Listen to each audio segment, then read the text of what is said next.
feature presentation. Welcome back to another Untitled streaming review. I am one of your hosts, Matt Rohrbeck, alongside, he's allergic to tomatoes, but he is tomato meter approved, Eric Merchin. Time keeps on slipping into the Loki. Yeah, today we are reviewing not one, not two, not three, but 4 episodes of season 2 of Loki. Completely spoiler free. This is going to be Eric and I's initial reactions to those 4 episodes.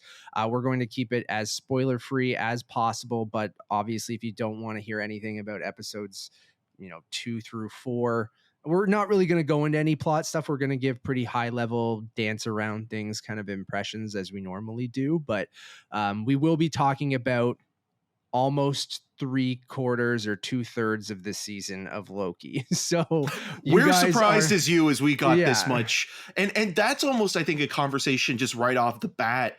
Why do you think we got 4 episodes? Because in the past, I think they're confident in it, to be honest. Do you think it's just confidence, or do you think it's a way of sort of I think the combating a little bit what's going on right now within the MCU with the fatigue, but also even with Jonathan Major stuff?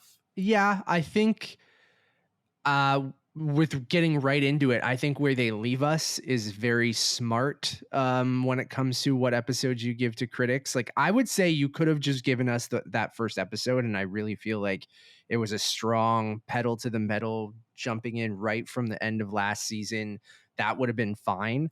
I do think it's partly that they're confident in it and they do need probably some good press. I don't know how other people are going to feel. I haven't talked to anyone else but you who has screeners. But I'll kick it off in saying that, like, I really, and I don't take this with a grain of salt. You always hear people who get early things. All the early reactions are always like, oh, it's amazing. And then it goes off a cliff in the final 2 episodes or something. So I really, really, really, really, really liked these 4 episodes. Like, I got up at 4 a.m. to watch them to make sure I could watch them before they expired. I binge watched all 4 in a row. I was sleep deprived from going to New York with you the day before. I've been on, haven't stopped doing stuff since, the middle of August into TIFF and all these things, but these kind of rejuvenated me at 4 a.m. and also reinvigorated my excitement for the MCU. This is a legacy character that's been with us for a very, very, very long time, almost since the beginning. Since phase 1. Since the second, MCU movie he's been around. So second, third after Incredible Hulk. The one we don't talk about. Yeah. Thor was the 3rd movie, but a character that's been around since the beginning, but entering a new, phase of the MCU, a new, saga in the MCU. And this show, with Multiverse of Madness and other things like that, are supposed to kind of and Ant-Man and the Wasp: Quantumania are supposed to launch us into this multiverse saga, and it's something we've already been in, and that first season did such a good job with it. So I think we've had a little bit of a rocky road when it comes to MCU movies over the last little while. My interest has waned a little bit, and I'm a huge MCU person, so I could only imagine what casual fans. I've been talking to people around, and everyone kind of has that same feeling of just being like, yeah, they haven't been hitting lately, at the clip that they were hitting. So I'm very happy to say that, I think with Loki and WandaVision in that first launch of Disney Plus shows, those are 2 that we really, really liked. And I think after watching these 4 episodes, again, we haven't seen the final 2. It could go off a cliff. Who knows? I think it cements Loki as, easily the best MCU Disney Plus show. I think it is easily one of the best MCU franchises now, arguably even better than the Thor movies, because you got maybe 1 good Thor movie and 1.5 good Thor movies. And now you have what seems to be 2 really great seasons of Loki. I think Tom Hiddleston and Owen Wilson are phenomenal. I think the production design is fantastic. I love the time travel elements in this season. I think it's it starts at 100, and I think it never takes its foot off the gas. It starts right where season 1 ends, and I feel like the pacing is relentless through these 4 episodes that we got. It does some of my favorite time travel stuff. It's still convoluted and the time travel rules are all over the place and things like that. But I think it does a good job within its rules that it sets up in giving you little hints at where's it going and paying off on those little hints and things like that. I really, really, really dug these 4 episodes just to kind of kick it off really quickly. Yeah, Tom Hiddleston has never been better. It's such a mature performance that we haven't seen from him yet within this franchise, within this world, in a way that I feel 2 seasons of a show and multiple movies haven't still provided him with. And so when you're watching these 4 episodes, you're finally seeing a Loki that isn't necessarily connected to the rest of the MCU. This feels very self-contained within the TVA and with what's going on. I think the major sort of selling point of this season, or what we've watched so far, is it's looking at the idea of repairing and putting things together and keeping it together, and not necessarily starting from scratch or rebuilding from, the bottom to the top again. You take what's broken and you try to repair it or put it together again the best way you possibly can, instead of just trying to always start from the beginning again, or restart, or clear everything and wipe away everything, because there's a responsibility there. And you're seeing the hero side of Loki come out, not in an altruistic way, or not in a cavalier kind of way that Thor and Iron Man and Captain America have kind of taken up that mantle. You're seeing somebody who is starting to understand that the whole world doesn't revolve around him. And he's actually making decisions that are about other people and trying to do the right thing for once. And when you watch that through Tom Hiddleston's performance, you can really see a pain, and a sense of weight being pushed down on him, and the way that he is trying to navigate being both a representative of this very tricky group of people in terms of this organization and what that represents, but also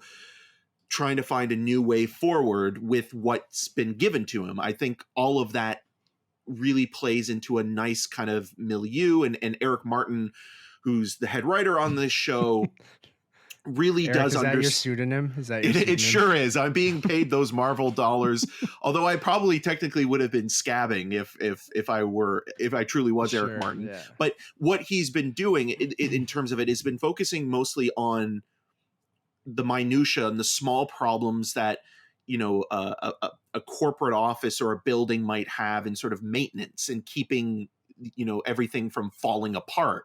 And you get Ke Huy Quan here as OB, he is kind of playing a variation of his role in Everything Everywhere All at Once, especially when it comes to the exposition. But the way that he does it in such an enthusiastic and kind-hearted way, I think really cements him as such a really solid character actor, and you can kind of put him into any situation, and it doesn't really feel like your traditional superhero movie where it's not necessarily we're going to fight the big bad. The big bad is a part of it, and obviously we'll talk more about He Who Remains or Kang or whatever you want to call Victor him, and obviously Victor Timely, or the problematic nature of Jonathan Majors. But what I like about it is that Loki knows the stakes and how dire that situation is. And in the first episode, you spend a lot of it, him in this situation of both time slipping, where he's going from one world to another, or past, present, future. And that's being played up quite a bit. And the visual effects on that, I think, are actually quite well done. This show, it reminds me of Miles kind of glitching out in the alternate universes too, and from Spider-Verse. Yeah, it's a good comparison, and for an MCU show, the cinematography and the production design, I think, is Excellent. the strongest, especially when you get those kind of wide angle shots or low angle shots of, you know, a room, the automat where they go for the key lime pie, or, Yeah. you know, just the kind of the mundane working environment, but that's shot almost in a wide scope kind of style, and the aspect ratio feels very kind of cinematic within such a mundane corporate kind of confine. And so when you're watching those scenes, they do remind you a little bit of, you know, Terry Gilliam, but also Yeah. I think what the show is emulating the most, and we talked about this when we reviewed season 1, is it's very much taking sort of points from Doctor Who, where you have kind of the fun sci-fi adventure qualities, but also you have a darker underlying Yeah. sort of story arc or themes that are being played out. And man, it gets dark at times. Without getting too spoilery, and this isn't really spoiler, I'll just say this. Between Loki season 2 and Dungeons and Dragons, Honor Among Thieves, cubes have never been more menacing. Yeah. And so, There's so a go. horrifying scene that is just like, Yes, and how it's played, I think it's very really well set done. up very well in previous episode, and comes back in a really disturbing, and you know, both scenes are great when it's utilized, but it's set up so well in that first sequence that payoff for when it's used again, and you'll know it when it happens, it's horrifying, but in the best ways. Yeah, you nailed it, man. Like the production design and like the practical sets that they clearly built for this, right? Like it doesn't seem like it's all on the volume. It's not all CG. Like they spend time going, okay, with that retro, you know, kind of look of the TVA, and building out these sets and having these long takes through corridors, and them walking through these practical sets, I think really helps. And it's something we've been saying lately, and we're hoping that more and more, after seeing even we in our review of The Creator, or when we talked about, you know, Andor and stuff like that, of shooting on real locations, and mind you, this all looks like it's in a soundstage and stuff like that, but it seems like they took their time to, you know, build the TVA out, even though it's enhanced with the visuals outside of the windows and things like that. You brought up Ki Hui Kwan, who I think is fantastic as Ouroboros or OB. I want to give a shout out to Rafael Casal too, who plays Brad Wolf, and Or X5 as well, as he's known. X5, or Brad Wolf, and you guys might know him from Blind Spotting. He was also in Bad Education with Hugh Jackman. He pops up here and there. He's kind of becoming a bigger name character he was great actor. In this. I really kind of liked him as this kind of smarmy, like, you know, asshole, and like, but like smart in the way that he can go like toe to toe with, you know, Loki, and there's a really great sequence between them two, and you kind of gets to Loki at one point, and I'm like, I just thought it was a great scene, and I thought I really liked him, and I was like, where have I fucking seen this guy while I'm watching it? And then it finally clicked in Blind Spotting. But I thought he was excellent, so I wanted to give him a shout out too.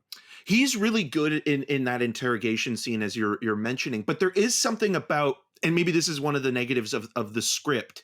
The first episode, the way that they set him up and Kate Dickie's character, Docs, it comes off as very much a conservative side to the TVA, where, you know, you're following, you know, the rules and regulations to a T, and you have to follow them without any matter of consideration within, you know, the dotted lines in any gray zone. And then jarringly, when it's set up in it, like where it's going, you think, okay, you're going to get the extremist side of the TVA here.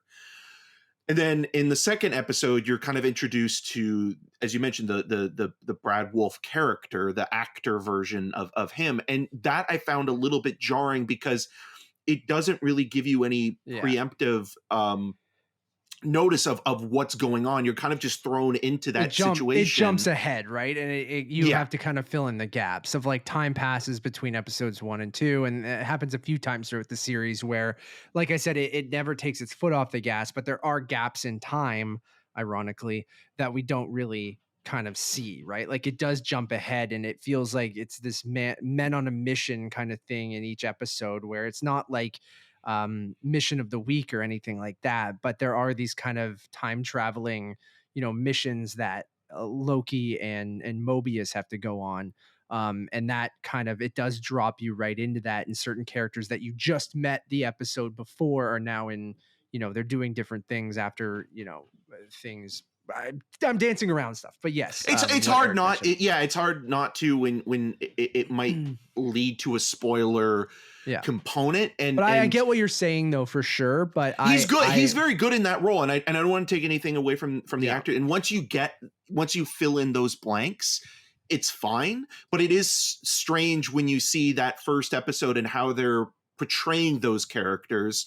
And Doc still feels very much traditional to that, Kate Dickie's character. But his character, and I like the idea of somebody kind of being in it for themselves, and ultimately, like in every situation when they're offered an opportunity, they'll always, save themselves before, standing for something that's bigger than them. The conversation in this show is always looking at the bigger picture, and how do we also approach. That's ultimately what this version of Loki is trying to do, right? Because this version of Loki is still that one who really, as we meet him in that first season, was killing everyone in New York and was very much a villain, right? Like and the idea of the timelines, getting out of control, and the TVA looking at it from the perspective of, okay, well, maybe it's not the right way to go, are we committing genocide when we purge these timelines, right? Which is, I and think, we also were all on this timeline and had lives of our own, and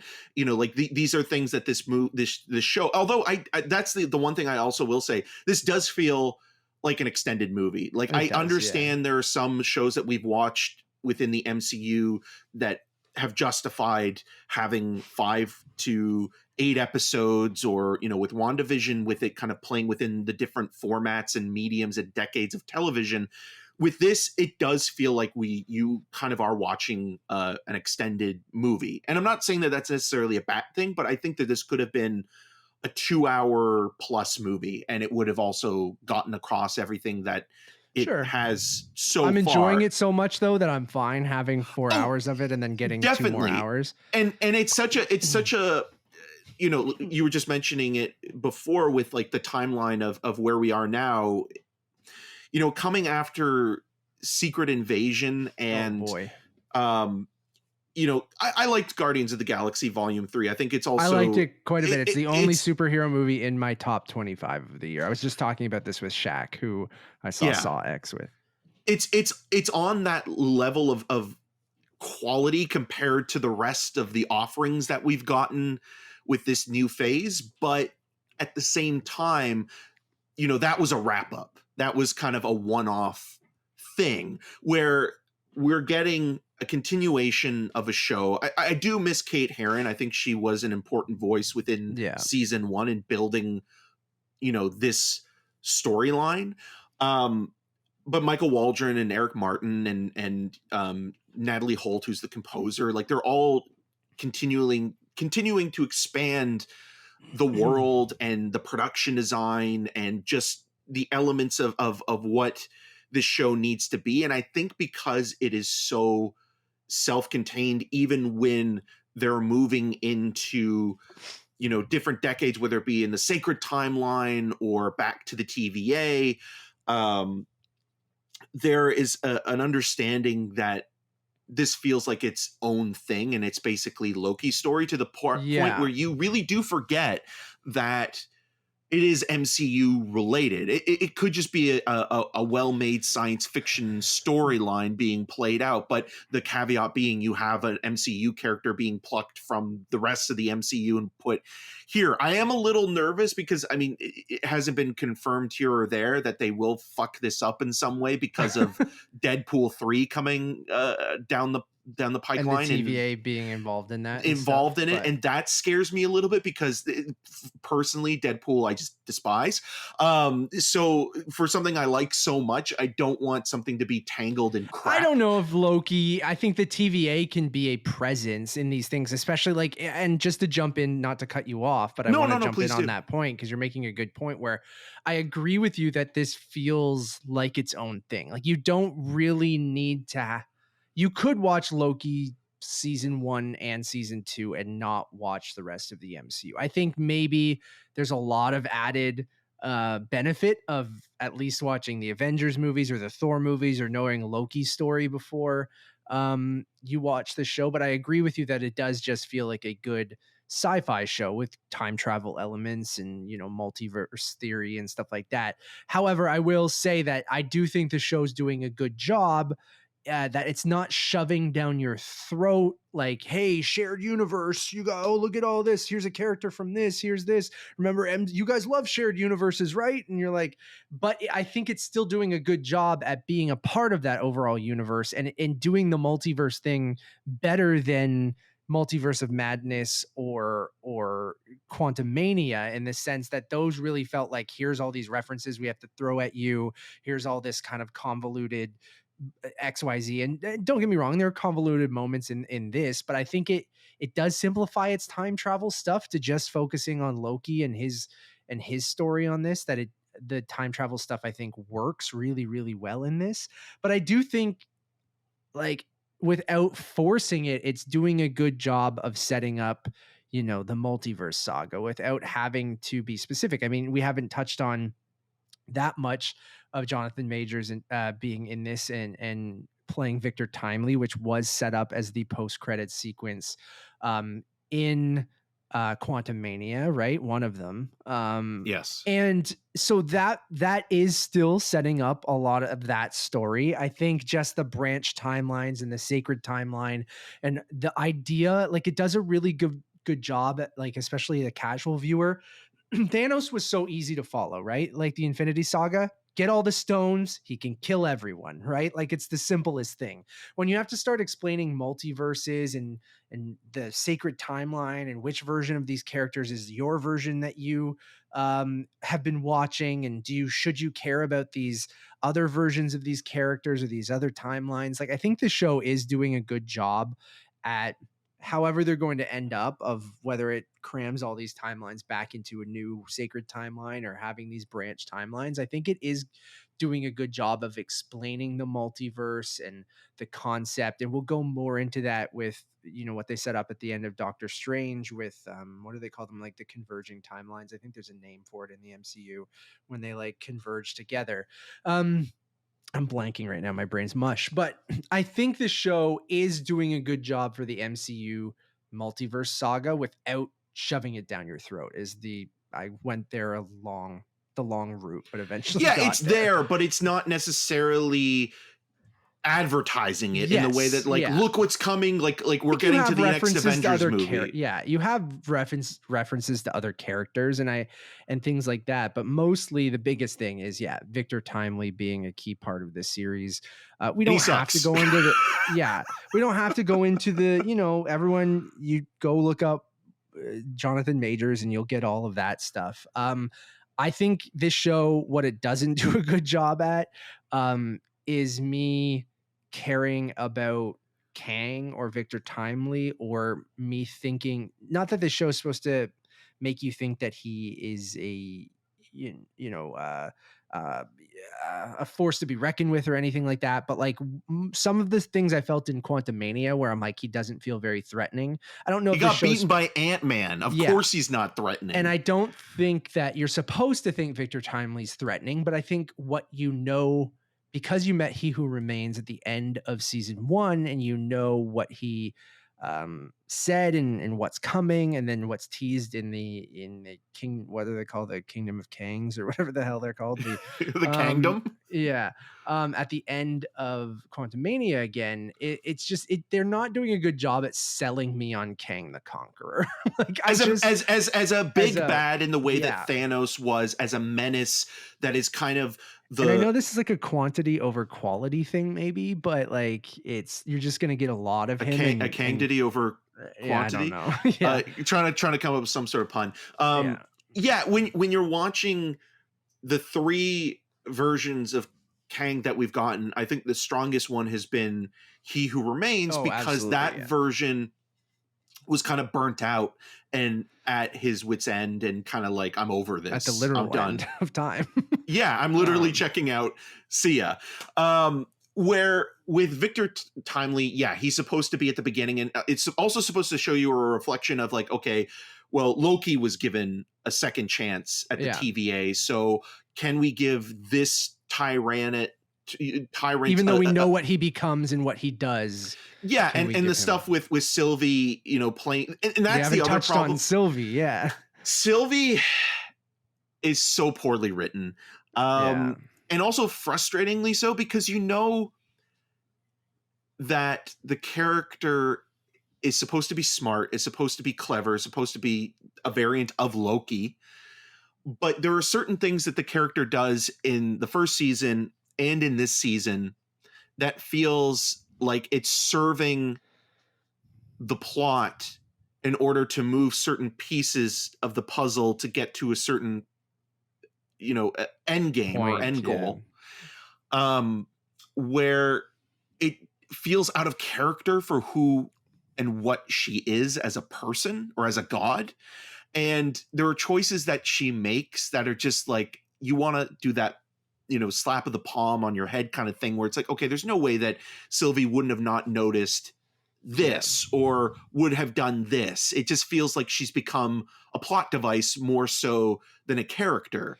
And it's so frustrating when you have this really wonderful speech between her and Loki in the automat later on that feels like, okay, you're giving the actor who plays the role, Sophie D'Amato, I believe, Martino, Martino, this great monologue, and she is good in the role. She has a great presence to her, but the way that they write her and the choices not given that a ton to do, and the choices that they give her to make, it doesn't feel in tune or in step with the character of Sylvie. And so when you're watching her make those choices, you're just thinking to yourself, this feels like it's betraying who she is. Still 2 episodes. I'll push back on that, where I feel like that's still plenty of time. They could have been saving some of that for these last. But I'm talking about stuff that seems to be. I know. Yeah, there's stuff I don't want to. But the relationship she has to Renslayer, I think some of that feels like, okay, that's the screenwriter here, not thinking about the character and thinking about how do we get to this moment, or how do we bring this back into a situation, instead of thinking, okay, this is how this character would actually handle the situation. And it feels like it betrays her as a character. I like the idea of her like working at a McDonald's in 1982 Oklahoma. I like the stuff. I'm not bothered by that. Because some people will be like, why do I have to be a McDonald's blatant product placement? I'm like, I love seeing retro fast food places and like retro products. And I'd rather that than McDonald's. Set it at a fucking McDonald's. Yeah. I'm like, who cares? McDonald's exists. She's going to hide out at a McDonald's. Who cares? I'm like, it's better than like in a Transformers movie when a Bud Light truck flips over and spills Bud Light everywhere. I'm like, I'd rather be a set piece and like make it a part of the story. And like, I don't know. Yes. Is it, you know, Dairy Queen was used in Guardians and stuff. And there's tons of product placement in the MCU, but like, it didn't bother me at all. I thought it might be something, because I saw people tweet about it even when they were doing the promotion for that whole as seen on thing. And I'm like, I don't know. It's the MCU, guys. Let it have a scene in a McDonald's. Who cares? Like, I like the retro design of the McDonald's. It brought back, like, it was very nostalgic seeing one of those old McDonald's. Had a farm. But then I thought I liked her kind of working there. And again, I think the time travel stuff in this show is really clever and fun. Yeah, and even the stuff at the Chicago World's Fair, I'm not the biggest fan of Victor Timely as a character, but setting it in a place that is like, it was just fascinating when they arrived there, when you have Tom Hiddleston and Owen Wilson. God, they're so good together too. They are, and Owen Wilson is so likable that when, you know, Mobius sees something positive in someone else, I think he brings out a lot of sort of the better characteristics of Loki, and that's kind of why you've seen this change in these 2 seasons. But them referencing, because Martin Scorsese actually was going to direct a movie, and then he was going to turn it into a TV series called The Loki. Devil in the White. What's it called? Why am I drawing a blank on this? I'm sorry. Maybe Matt can look this up as I'm talking about it. But it's a Chicago-based. The Chicago's World Fair, and it was a series, and it was going to be a movie. And Catherine Bigelow was going to direct it at one point. Todd Field was going to direct an episode. Oh, Devil in the White City. Yes, and so they even mention the serial killer that kind of used that as a stalking ground. I think it was like J.H.H. Holmes or Holmes? Dr. H.H. Holmes, yeah. Yes. And so them mentioning that, I was surprised, because usually kid-friendly or audience-friendly stuff wouldn't maybe mention that. And I thought that was kind of interesting as well. Not that it was just like necessarily a slight against Scorsese, just that location, that moment in time was such a big historical place for invention. And so even in the MCU of that leading into the Stark Expo and stuff like that. I know the World's Fair is a very real thing, but we've seen the Stark Expo a couple, times in the MCU. I even liked that, and I was like, oh, it would have been cool if that. And then I'm like, wait a minute, no Stark would have been alive back then, or I mean, at least not Howard Stark. Well, maybe one of his ancestors. But then I'm like, you can't force that. Of like, there's a Stark Expo and his great grandfather or some shit. But I'm like, I like the World's Fair sequence as well. Shout out to Tara Strong as Miss Minutes, who's as creepy as all hell. Oh yeah. Again. I love Miss Minutes and how that just works in this show. I like that, we talked about Owen Wilson, but there's some great lines of Owen Wilson, like just calling out certain aspects of the show too, of Mobius just kind of like playing, like it knows that you're 2 steps ahead of them and you're going, well, okay, there's a cartoon clock, or there's this XYZ, and it's all very self-referential in certain pieces of humor, which I actually liked quite a bit. What else haven't we mentioned? We touched on, Victor Timely not being like my point before we got on to Sylvie was that I really didn't like that post-credit scene in Quantumania with the Kingdom of Kangs. There's a name for it. It's not Kingdom of Kangs. What is it? Like Council of Kangs. I think it's Council of Kangs. Something like that. But that group of them, it was just so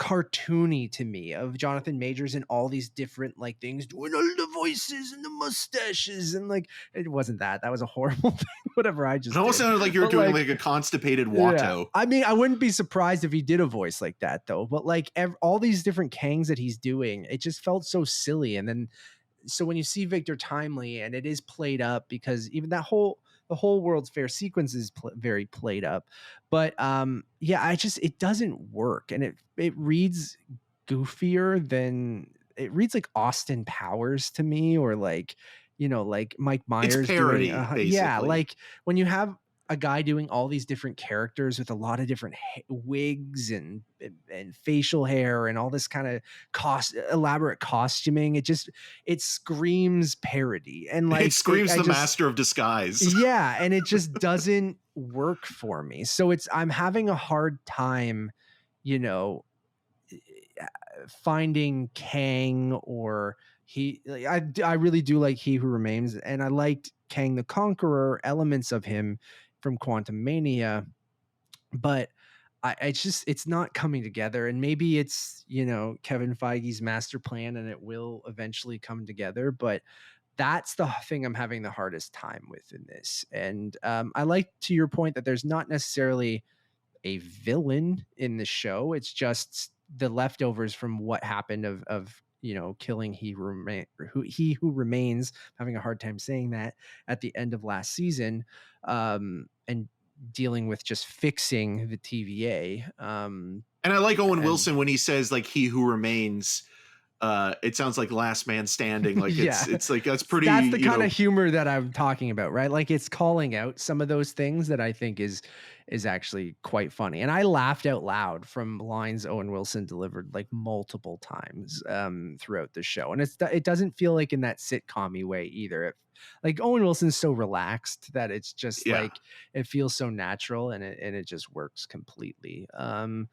Yeah, I don't know. Is there anything else you wanted to touch on before we wrap up? Like, I think we pretty much covered. We're trying to dance around a lot of stuff. There's a lot of different things in these 4 episodes. I will say they leave it at a really intriguing point, and I understand why they gave us 4 and didn't give us the penultimate episode or anything like that. Like, they leave us at a big cliffhanger. I now go. We're very privileged. Gotta wait until November to see. I know, that's basically what I was going to say, is like, we're very privileged. I'm very grateful, to do this with you and to get things early and stuff like that. But they leave it at such a great cliffhanger that I'm like, fuck, I got to wait till November now. And I know, like, I had to wait however many years before Loki season 1 to season 2. So that's not that bad, but that's telling you something. If I'm going like, oh shit, I cannot wait for the next episode. Like, I don't think there was one since Secret Invasion that I was like, whew, can't wait till next week. It was more like, oh God, I gotta watch this now. And like that's unfortunate. But this, I cannot wait for episodes 5 and 6. Like, I really, really, really liked them. And that is the truth. Yeah, same. I haven't even, finished Secret Invasion, because the episodes that we saw for review, I just felt burnt out by that point by the MCU. And it was like, it's okay maybe not to watch everything right away. And I just never got back to it. But with this, I'm probably ever have to watch it. You're fine. You can watch one of those recap things before, even Captain Marvel coming up, like the Marvels. I'm like, you don't need to. You already see in the trailer where, he is. So it's like with Sam Jackson, it's just like, you don't need to know anything. But yeah, this show so far has enough going for it where you do feel invested to watch it as appointment television. So when it comes to November, for those, final 2 episodes, and which is also, we've talked a lot about this, you've been very adamant and happy about it, that they're showing these episodes not at midnight Pacific time or 3 in the morning Eastern Standard Time, but 9 or 6 p.m. and allowing people to watch this as primetime television or primetime streaming is great, because it feels like you get the community and the casual watchers all together watching this thing as it's unfolding, and you can talk about it the next day, but then also be, primed and prompted for the next episode or the finale. And so that, I think, also is a very wise move on Disney Plus's part to have that, and they should continue to do it, because it also just helps with, not having to wake up at 3 a.m. or avoid social media until you've watched the episode, if you don't want to be spoiled by it. But going back quickly to like that tie-in with Deadpool 3 or potentially if it does, why I was referencing that as well is because with WandaVision, it did tie into Doctor Strange in the Multiverse of Madness, and that soured my opinion a little bit on WandaVision, because WandaVision was such a strong standalone series that the elements that kind of tied into it also betrayed, I think, a little bit of Scarlet Witch and Elizabeth Olsen's performance in WandaVision, that it just felt like, okay, these bridges to these, shows or movies can, hurt them a little bit, because they're so intertwined or connected to a certain extent. And what you said, I think it's a good stance to have, where it's like, it's not necessarily, directly connected to it, and Deadpool will probably do its own thing. But the way that you were talking about, like, Loki doesn't reference all these other things, or doesn't have all these other kind of like meta social commentary. Deadpool 3 is going to have that, and it's going to have that. And so, which not everything needs, like, I with Deadpool, I'm fine with it, because I don't hate Deadpool like you do. I like those 2 movies, but I I think it's a smart way of keeping the continuity of the X-Men films and the Deadpool movies, and having the TVA be that through line to bring in some of those characters to our MCU. Um, and those timelines converging and splitting off or crossing over. Like I do think that that is a clever way of doing that. Not that you Sure, I just had don't to. want Deadpool in season 3 of I don't Loki. think we'll get that. I don't think we'll get that. I hope not. Or I hope we don't I- get that tone of Deadpool in a future season of Loki, because I I feel don't think so. Loki I is its think it's own just thing. using the TVA as an entity that will, I think bridge a lot of this multiverse stuff, right? Like I really, it's an easy way of having those glowing yellow doors, have how to get through different universes, and having the TVA show up and Deadpool be very self-referential to it all, and bringing Hugh Jackman's, like, that he'll probably get a hold of one of those things, and that's how he ends up jumping through the universes and getting Wolverine from Logan before he dies, right? Like I think you'll have shit like that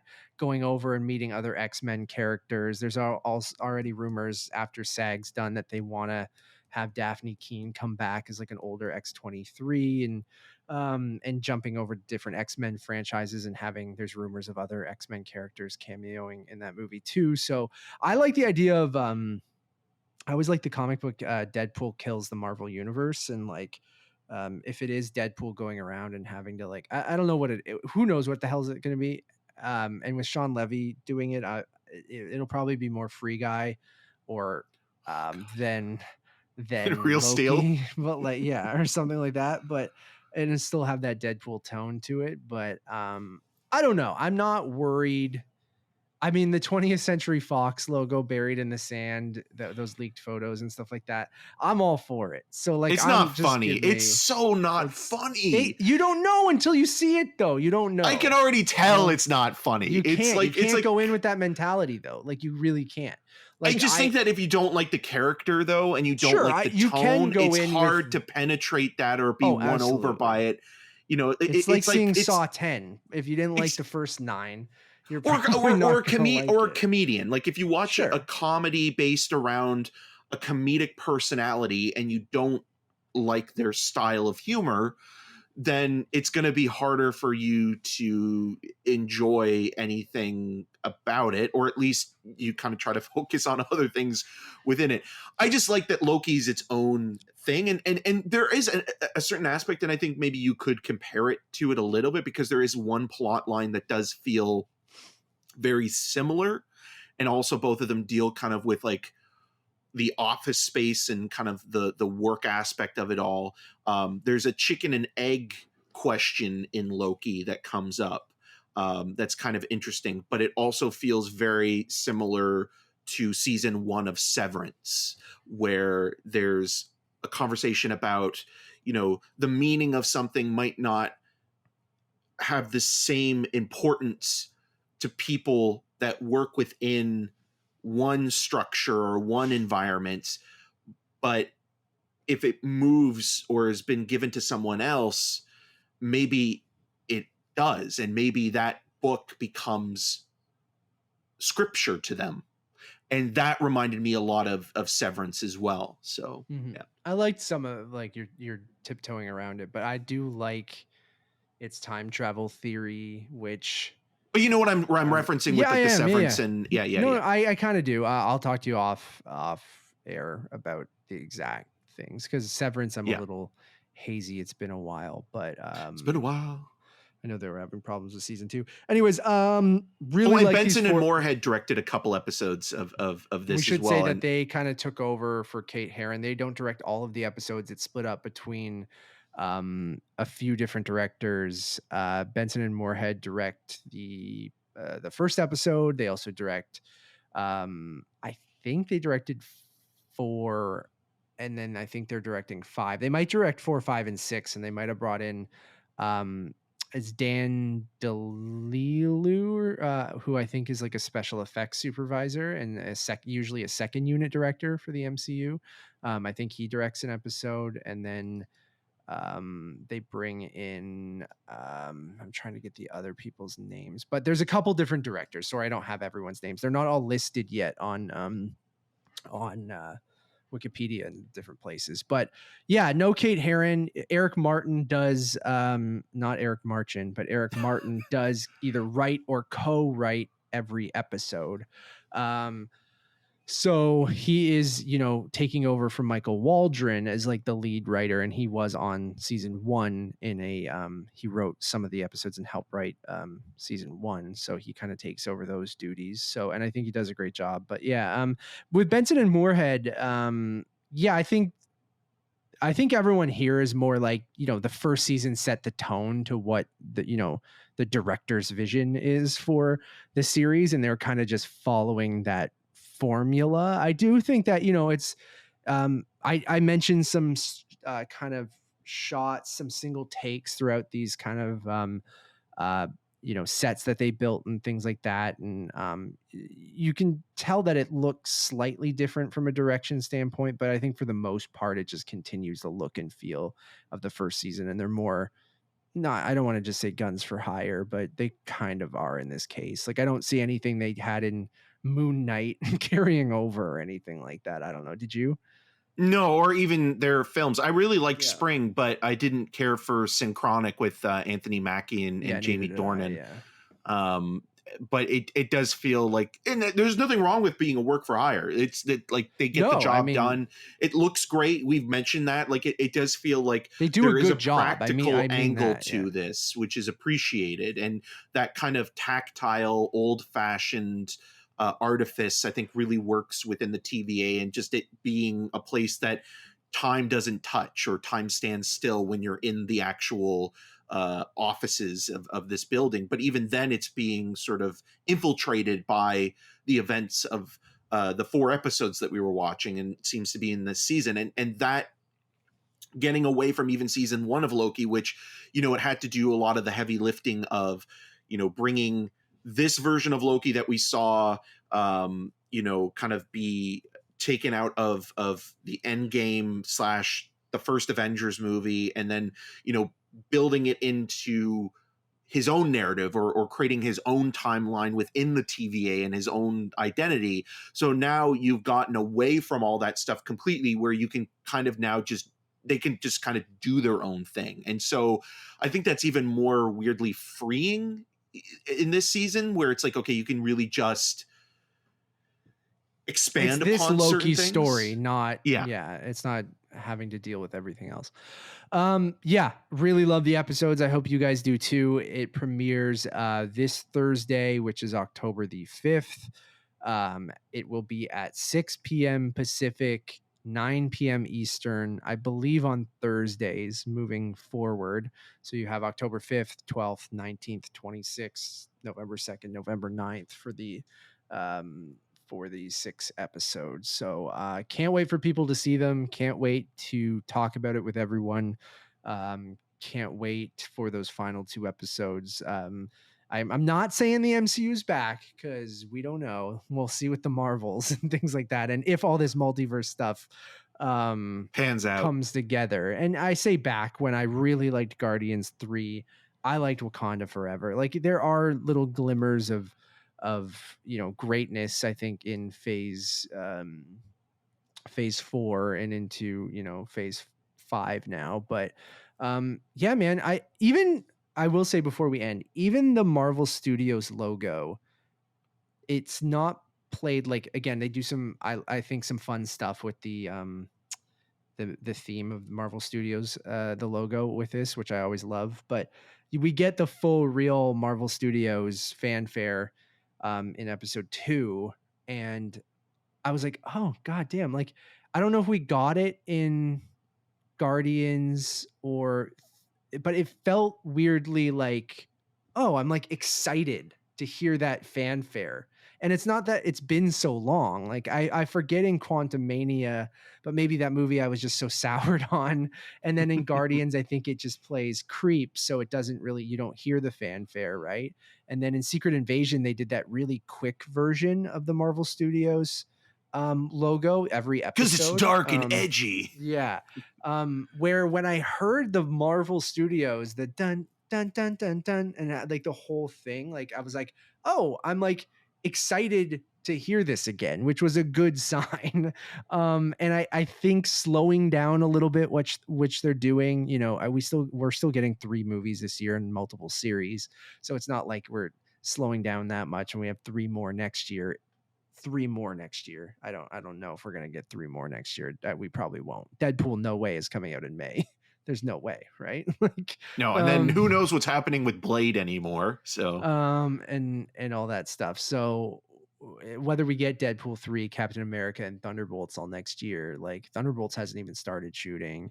I think Captain America is the only one that finished shooting, right? So yeah, that one I think we probably will get. But anyways, I wanted to end with saying like, I have some excitement. I'm looking forward to the future. This kind of rejuvenated me after Ant-Man and then Secret Invasion. I'm like, no, no. So good for them. We'll leave it at that. We're not going to put a score on it. We never do when it's incomplete like it is here. So we'll leave it at that. And then maybe when the season's over, we'll revisit that. Thank you all for listening or watching. We really do appreciate it. We have a ton more stuff you guys can check out right now. Eric has a fantastic interview with Chelsea McMullen and Sean O'Neill, who are the director and producer of a fantastic little documentary called Swan Song that we saw at the Toronto International Film Festival. So you can check out that interview over on the Untitled Movie Podcast channel.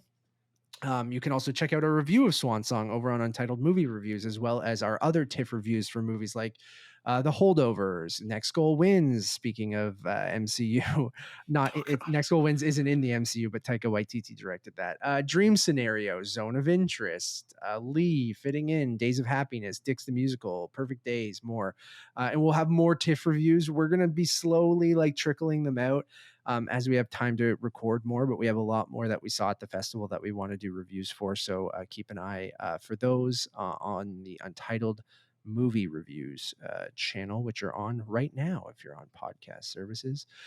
We should have a review up for Saw 10 or Saw X this week. I can confirm that I have seen it. Eric has seen it. I went to go see it with our friend Shaq. Shaq, I think, will be joining us for that review for a full spoiler-filled review, probably on Wednesday. So as you're listening to this, I think the embargo breaks Tuesday for this. So if you're listening to this right away, our Saw review will be out sometime this week. So tons of stuff. One-stop shop for everything. Head over to Letterboxd, which is Untitled_movies. And you can follow me on all those social medias at Matt Rohrbeck.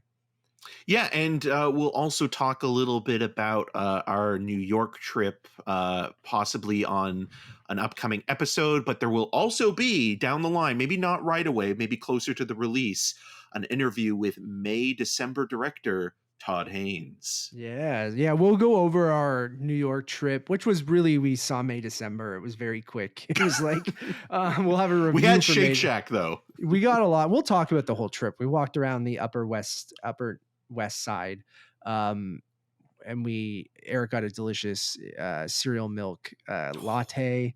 I got way too much Dunkin' Donuts. We'll talk about all this stuff, as well as some TIFF roundup as well on the newest episode of the Untitled Movie Podcast, which should go up this week, maybe early next week. We'll see. Yeah. And so you can find me on the social medias at EM6211. My reviews are also available on rogerstv.com/cinemascene. There's an episode right now. If you want to preempt your Saw 10 experience on Untitled with Matt and Shaq and I talking preemptively about TIFF, but then going into Saw 10. So that is available as well. And I'm sure we'll get into the nitty gritty when it comes to what works and what doesn't. So Saw 10, I can never escape Saw. I can't escape. You never will. Until next time. Everyone's doing it. The Loki motive. Bye, everybody.